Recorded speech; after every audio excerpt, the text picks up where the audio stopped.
And we're rolling. Okay. Hello, Instagram. Sorry this has taken us literally 8,000 years to film. Caroline here. I'm here with Miss Brooke and Miss Priscilla. A lot of you guys probably don't recognize Priscilla. She is our lovely kind of guest services coordinator, front desk extraordinaire. She makes our lives a whole lot easier. Yes. But so we basically, I feel like we need to have wine or something. I know. But so basically, we asked y'all on Instagram to kind of ask us y'all's questions as far as MedSpa goes, MedSpa nursing, aesthetics, front desk. Priscilla's also a cosmetologist by trade, so she's worked in the service industry for a long time. But yeah, so let's get into the first question. Brooke, do you want to go first or do you want me to go first? Sure, I'll go first. Let's answer these questions. What does a typical day look like? This can be something we can both answer. Okay. It really depends because here we do lasers, we do facials, we even do some facial waxing. So it really just kind of depends on the day and the type of med spa you work in. Luckily, we get to work with a lot of lasers. So a typical day, I come in, I get my $10 Starbucks coffee and breakfast every morning. And like, Brooke, put it away. I get my towel warmer on, I get my wet towels in there, I turn my wax on. If I have any facials that morning, make sure my towels are hot. If I've got a laser, I set up my lasers. We've got halos, we've got to set up the whole handpiece. There's stuff that has to warm up, like laser hair removal. You have to kind of let that machine do its thing. Yes. So kind of like prepping myself, setting myself up for the day, depending on what I've got that day. What about you? I'm kind of annoying and I'm usually bright and early. I usually roll in with my hair on fire, literally. I like to make sure I've got all the filler I'm going to need for the day. I like to pre-mix up my Botox and Xeomin because if it sits a little bit longer, I feel like it works a little bit better. I like to turn my TVs on, get my music running. I'm usually like blaring something. Today it was Confessions by Usher, so I was like living my best middle school life. She was. Fantastic.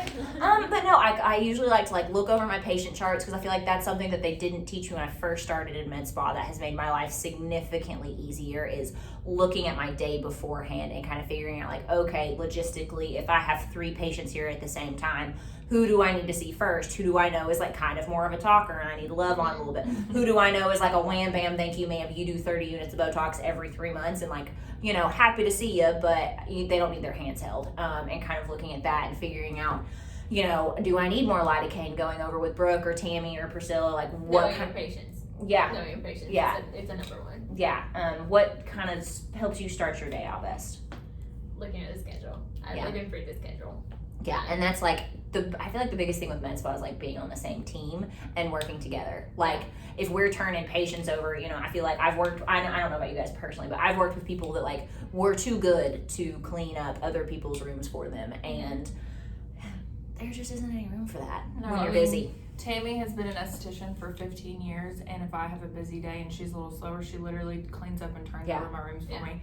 You have respect, you work together as a team, and that's just how it rolls. So definitely if you're starting a new job, pay attention to the teamwork amongst everyone. Yeah. That is a huge thing. Makes your life so much easier if you get along with the people you work with. It also goes to the front desk because people think the front desk just stays there. And with me, it's all about teamwork. When you get to know your MAs, your injectors, your estheticians, and you know what they like, how they don't like it, you make their lives easier, everything goes smooth. So knowing that, patients is in room 1 or room 2 and you're already rooming them and they can go boom, boom, boom, everything goes makes really it so much, smooth. and I don't think people realize how hard of a job guest services is. And one of the questions I got was coming from a hospital setting where, we're busy. For those of you that don't know, I was an emergency room nurse before I started injecting. Coming from a hospital setting, is there drama when it comes to med spa? And my answer to that is that you create the tone that you want in your office. Is there drama? Yeah. You're working with a bunch of women. But guess what? We ain't got time for it. They always told us in the ER, if you've got time for drama, you're not working hard enough. Right. So, nip it in the bud. And if you can be the positive influence that other people's need. And here's the thing, if people don't know anything about you, they can't talk about you. True.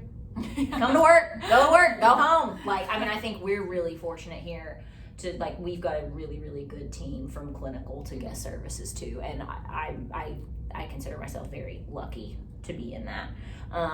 Let's get into like some of the nitty gritty. Okay. One of my questions was, what's the most annoying thing about working in a med spa? Like I said, I need one. Yeah, I know. We do. I might edit this part out, so Go for it, y'all. I honestly, the most annoying thing is like a patient who wants to halfway listen, I guess, because a lot of times with skincare, it's going to take sometimes a couple months to even see results. Or if I recommend a laser treatment to you and it's a little bit out of your budget, that's totally fine. I usually try to work with people. We have chemical peels, microneedling, lasers. You can spend as much or as little money as you want, depending just on what you want to do. Be honest with your provider and where you're at, and listen to them. We're trying to help you the best we can. I have people who, they want to use like a Clinique moisturizer with the retinol that I've given them, and sometimes it might be harder for your skin to adjust with that. Do the skincare and the treatments that you're spending your money on justice, because if you're kind of mix and matching, 100%, it's not going to do it justice. Things are made to work together. Yeah. Things are made to work together. So if you're doing a skincare line, it's all kind of meant to work together. So if you like, oh, I bought this and I've been using, but I'm using with like you said, a Clinique over here that is not meant to work together, you're not gonna get the results. So like, we didn't go to school for nothing. True. I mean, there is a reason. Yeah. There's a reason why we spend hours and hours and hours learning about trainings. chemistry, learning about lasers, learning about anatomy. It's because we do know our stuff, and you're coming to us because we have knowledge. Trust and us. So you have to trust what we have to say, and then just also be honest with yourself. If you don't have the budget, you don't have the budget. You can walk away. And if you're not willing, like I have some patients that they're like, Caroline, I'm literally never going to do 5 steps. Cool. Let's do your Botox every 3 to 4 months. Sunscreen, retinol, in and out the door. There you go. We can find a way for you to still be happy.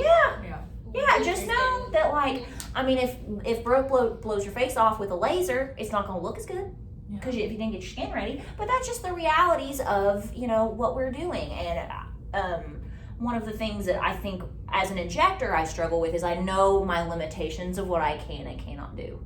Whenever patients come and they're doing that, they're grabbing this, you need an upper breath. And a lot of times by the time I've done 2 or 3 syringes of filler on somebody, they could have done some surgical options. And that's a hard conversation to have, like for my future providers out there, that's a conversation you really need to learn of. If you set up realistic expectations, your patients will love you. If you tell them the truth, if you tell them what you can and you can't do, I'm not going to be able to do a full face of Botox with 20 units. Can I hit your glabella real hard and like make your mean face on his back? 100%. Do a little brow pop. But I think one of the biggest and most important things in this world is setting realistic expectations and what you can and what you cannot do. Because we can do a lot. The stuff we have is really cool, but if somebody needs a facelift, they need a facelift. We're not magicians. We're close. Yeah, we're good. We're not that good. But yeah, I mean, like really, I think just as a provider, whether it be with hair, makeup, estheticians, I mean, really in any realm, I think setting realistic expectations. If you have that frank, honest conversation, your patients will never leave you. Because patients don't want to feel lied to, and they don't want to feel like you're just taking their money. They want to feel like, this is an investment. This stuff's expensive. Like, we're a part of your life. If you see me every 3 to 4 months, I'm a part of your life, and we need to make sure that we're setting up realistic expectations for people, and that's what keeps people happy, is when they feel like they've been heard. Like, part of our job is to meet people where they are and meet people where they need to be. What's annoying for you? I feel like I know something that annoys me second-handedly for you. Because I'm a thunderstorm whenever I leave a room? No. I'm kind of messy. Well, this kind of goes along with what I said, like patients not listening. Like if Caroline tells you need 35 units for your forehead and you only have the budget for 15, don't get mad that the result's not there. Yeah. That's, I think, again, coming back to realistic expectations. Education is one of my favorite parts of my job, from an education of whether it be Botox, filler, lasers, skincare. We love this stuff. There's a reason that there's a reason I went to undergrad to become a nurse, to do this. Like, all of this stuff we've worked really hard to, and I think when I spend a lot of time educating a patient, it's just like, that's frustrating. It's kind of like, But you know, that's part of the game. That's part of the nature of the game. And for every one of those patients, we have so many that are awesome and listen and love this stuff too. And so that's what kind of makes life easy for me. But one of the other questions I had, sorry, I'm trying to rattle these off. I screenshotted them, but we're filming on my phone, so I didn't really think that one through. What kind of made you want to get into like this arena as far as like med spa, plastic surgery? You want to go first? Go first. Me? Yeah. Me. She looks so offended. She's like, Me. ma'am? Excuse me. Put you on the spot. Beauty. I mean, Yeah. Background, I'm Brazilian. We are very much into the beauty, industry. We love, and it's not really like makeup and things, but we I grew up with a very much you take care of your skin, you take care of your hair, you take care of your nails. Yourself. So you take care of yourself. So it was a natural transition. Yeah. For me, and then going into cosmetology, I already had a knack for it. My hairstylist said you need to go to cosmetology school. Well, hey, So listen. I listened and I went and I loved it. It's a hard, job to be out there, and then I went to a step up to going into plastics and working around this and being around the MedSpa, and I love it. Yeah. It's great. So that's where it's just a natural transition for me. It's always kind of been a part of you. Yes. Yeah. Absolutely. That's cool. That's very I have cool. like my counter has she believes in she believes in it. I That's do. funny. I do. That's funny. Good. I do. That's awesome. Well, we're lucky to have you. Do you want to go or do you want me to go? I'll go. I think for me, I've done wedding makeup. A lot of you know this that follow me on Instagram. That's why you started following me. I started when I was 18. I've been doing makeup for about 5 years, and 2 of those years I was in school. I thought I wanted to be a nurse. I did all my prereqs, applied to nursing school. I didn't get in, but to be honest, like I applied to one school and I think I was not really passionate about it. And for me, medical aesthetics was kind of that middle ground. I knew that I would like nursing, but I wouldn't love it. I would get burnt out with it. And I think medical aesthetics was that in between for me. I loved beauty and doing makeup like she talked about, but there's some things that makeup can't fix. And being able to have a little bit of that medical taste into it, and the lasers and the lights, and being able to help people with their skin, with skincare and facials, I think it was kind of just the middle ground for me. And I've always loved this stuff myself. I mean, before I worked here, I had my lips done, I did Botox, so I love it. Yeah, It's fun stuff. I kind of, did when I went into nursing, I wanted to be an ER nurse. I was like, I'm not gonna be a nurse, I'm gonna be an ER nurse. And like, for those of you that are nurses, you know what I'm talking about. She went next level. Yeah.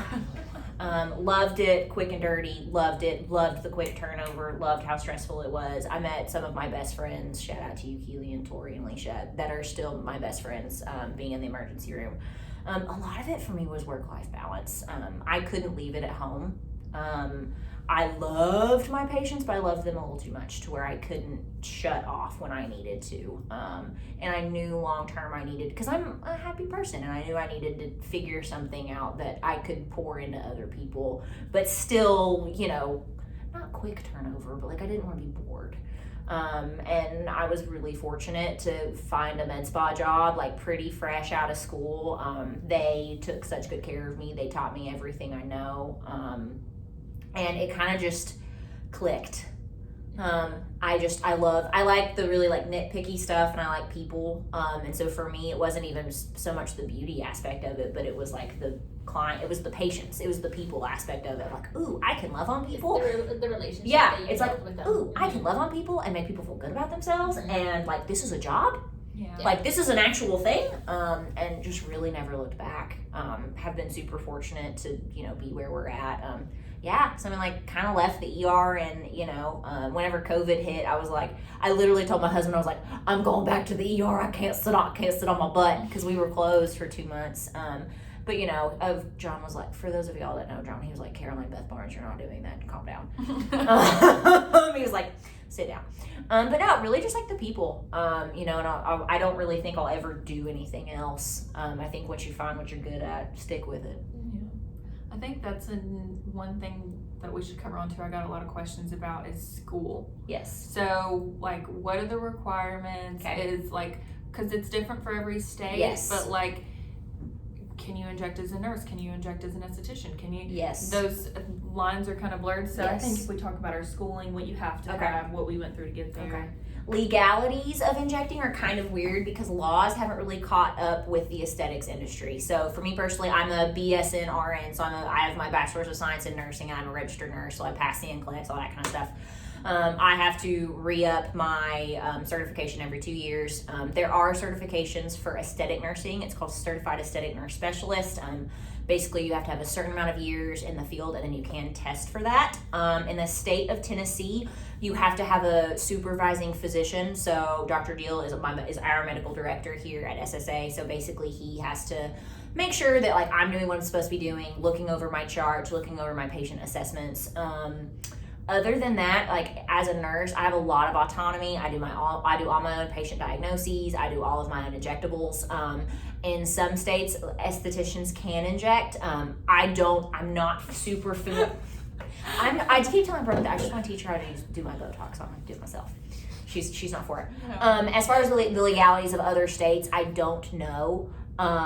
Most of my training was either in-house from the previous MedSpa jobs I have had, or there's a really good resource. It's called Palette Resources. I'll link it down below if I can. I think this is going on IGTV, but I'll link it down below if I can. They have fantastic classes, and with COVID, I mean, there are so many fantastic webinars that have popped up that even if you're like a bedside nurse at the hospital and you're just curious, like get out there and consume. Like no one's going to consume the information for you. Other than that, I mean, like I said, as a registered nurse, that's what allows me to inject, that I have the supervising physician. But I mean, I know mid-levels or PAs and nurse practitioners that inject. There are some plastic surgeons that still inject. I know some LPNs or licensed practical nurses that inject personally. I don't know any estheticians that inject, but I also live in the state of Tennessee. So I don't know what the legalities of that, like outside of I practice in Tennessee and in Georgia. So I don't know what the legalities of that kind of outside that is. There's my spiel. So, yeah, Tennessee estheticians cannot inject, which most of that's because of like anatomy, There's which medical we stuff, learn yeah. some anatomy and aesthetics, but anatomy, and if something goes wrong, like what's it called? Vascular occlusion. That's my favorite word that I like to scare people with. Yeah, so you need to be a nurse to know how to fix those things. You need to be a nurse to know how to fix those things. So in the state of Tennessee, estheticians cannot inject. You need to be at least an RN or LPN, minimal. If you're sticking people with needles. Most of the time we're better than doctors. Yeah. But yeah, so for aesthetics, a lot of people say, okay, how do you become a medical esthetician? That's actually not a real term. It's just an esthetician who works in the medical field. You don't have to get separate licensing or anything like that in the state of Tennessee. Mm-hmm. So I went to school and got my esthetician license. It's hourly based, just like cosmetology is. Mm-hmm. The school I went to was in Cleveland, Franklin Academy. It's called like Valeri or something now. But I had to do 750 hours. It was part-time. So I went 3 days a week, and it took me about 8 months to do. So when I finished that, I mean, I was certified to do facials, waxing, skincare, diagnose skin conditions, all that stuff. But as far as lasers, in the state of Tennessee, you don't have to have a separate license. So it's basically just the luck of the draw getting hired somewhere that's willing to train you. Kind of similar with a nurse injector. Yeah. I mean, it's not like you go to a specific school. It's just finding someone who's willing to hire you and invest in you to train you on how to do those things. So I think in Georgia, you have to have a license to do lasers as an esthetician. So it really just depends on your state. But I do have to work under a doctor to be able to do lasers, microneedling, all that stuff. So basically, I just got my esthetician license, and I got really lucky that SSA hired me and was willing to invest in me and train me. And now she can never leave because Just that. Yep. What about you, Miss Priscilla? Kind of what do you feel like has been like the most helpful thing for you as far as working guest services with MedSpa and plastics? Well, knowledge and knowing the fine line of organization is one of the biggest things. Mm-hmm. Being able to multitask, it's another big thing.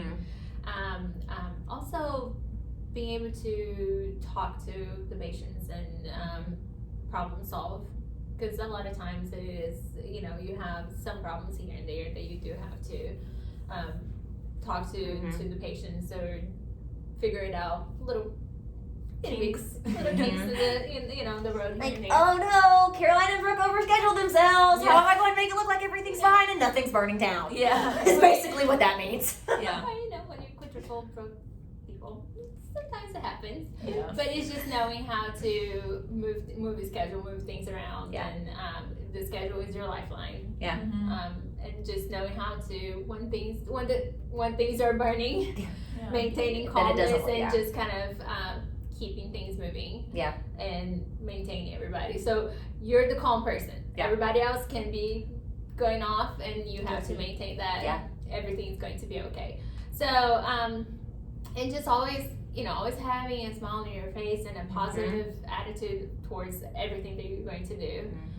I think that's a big thing. Yeah. A lot of people get burned down, which is, you know, I think everybody gets burned out at some point in time in a job, but taking a breath, Yeah. looking at it again, and just saying, you know, this is good, we can do it, and just keep going.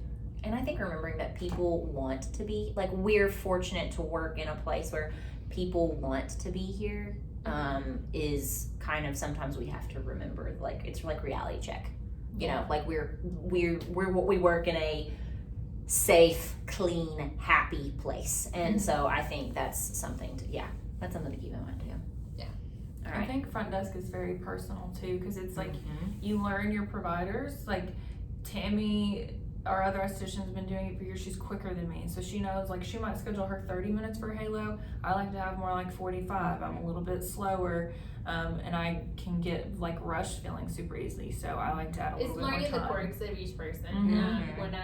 When this is my second week with the beauty bar, but working at SSA in Chattanooga, I know exactly which doctor knows how long it takes, which patient, which rooms they like, how they like to be booked, how not to book them is also a big thing. Yeah. So you get to know those things, and if you just stay that way, everything goes smooth. Yeah. So it's getting to know those details. So that part of being detail oriented is not only for the schedule, but also with each individual person that you are scheduling for. Yeah.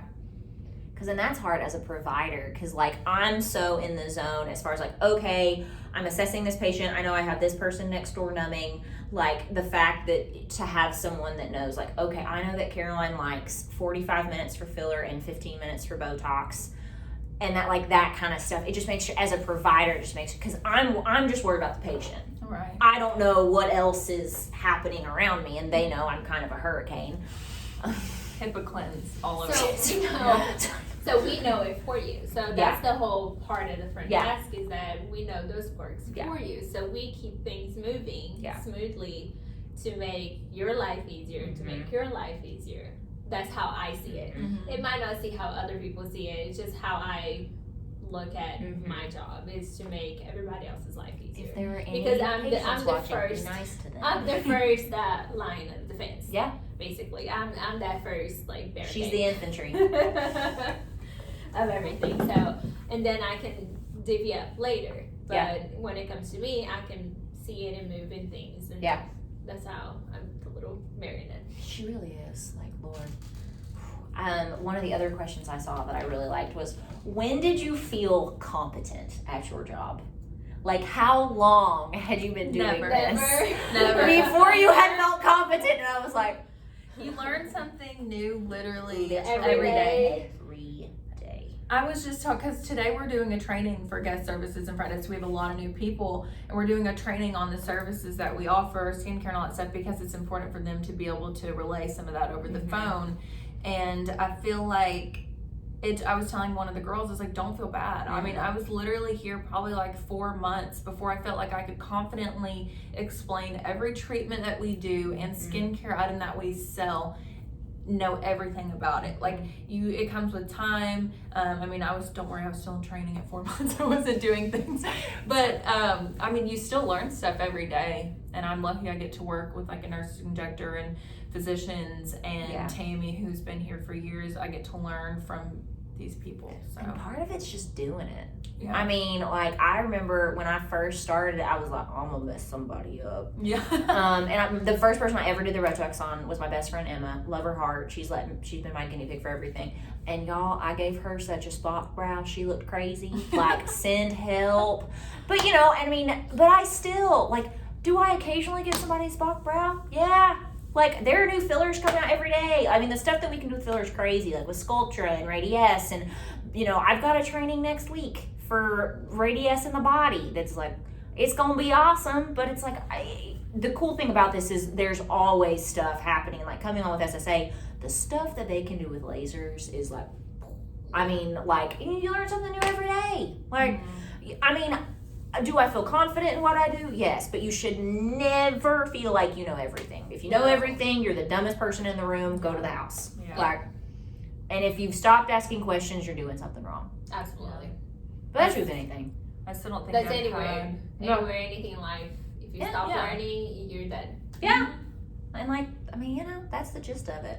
But I think we've been going for a pretty long time. What if we make this like a weekly? I was gonna say. What if we make this what if we go Because I weekly have question? more questions, so I it's do like too. maybe we should make this a series. I guess we're just gonna make this a series, y'all. We're gonna drag Priscilla into it too, and maybe Tammy doesn't love to talk, but maybe we can get her. on. Yeah, it'd be awesome. Hey, to if I have talk, Tammy. Tammy will have to. Deal. Yes. All right, Good to guys. do. Well, this was segment 1. I don't know what we're gonna call it, but we'll come up Give with us something. leave ideas. Yes, Leave Yes, us some leave us ideas down ideas. below. because we have to go downtown now and learn all the new things. So remember, never stop learning. So bye, guys.